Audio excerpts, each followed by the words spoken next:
बिस्मिल्लाहिर्रहमानिर्रहीम। अस्सलाम वालेकुम नाज़रीन। हिलाल अहमर पाकिस्तान के ज़ेर एहतमाम फैसलाबाद की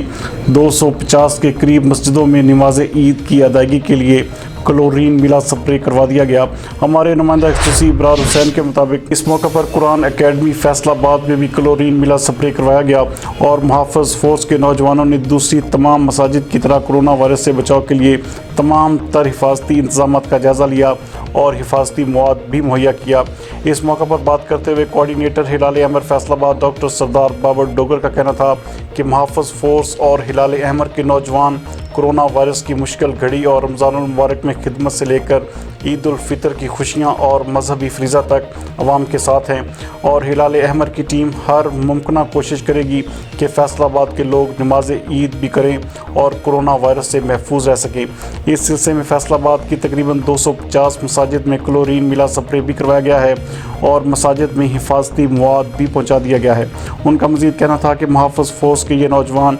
रज़ाकाराना तौर पर अपनी खिदमत सर अंजाम दे रहे हैं और उनका मकसद फैसलाबाद और पाकिस्तान की खिदमत करना है। इस मौके पर बात करते हुए डॉक्टर अब्दुल समी ने हिलाल अहमर फैसलाबाद का शुक्रिया अदा किया और मरकज़ी चेयरमैन हिलाल अहमर इब्रारुल हक और फैसलाबाद के कोऑर्डिनेटर डॉक्टर सरदार बाबर डोगर का भी शुक्रिया अदा किया और उन्हें ज़बरदस्त खराज तहसीन पेश किया कि वो मुश्किल की इस घड़ी में फैसलाबाद और पाकिस्तान की आवाम का साथ निभा रहे हैं। उनका मज़ीद कहना था कि कुरान एकेडमी में तमाम हिफाजती इक़दाम पूरे कर दिए गए हैं। लोग नमाज ईद के लिए मस्जिद में तशरीफ़ लाएँ, उनको किसी किस्म का कोई ख़तरा नहीं होगा, बल्कि तमाम तर हिफाजती इक़दाम के साथ साथ वो अपना मजहबी फ़रीज़ा सर अंजाम दे सकते हैं और नमाज ईद के बाद उम्मत मुसलमा के लिए दुआ की जाएगी कि पूरी इंसानियत ख़ास तौर पर उम्मत मुसलमा को इस मूज़ी वायरस से निजात मिल सके।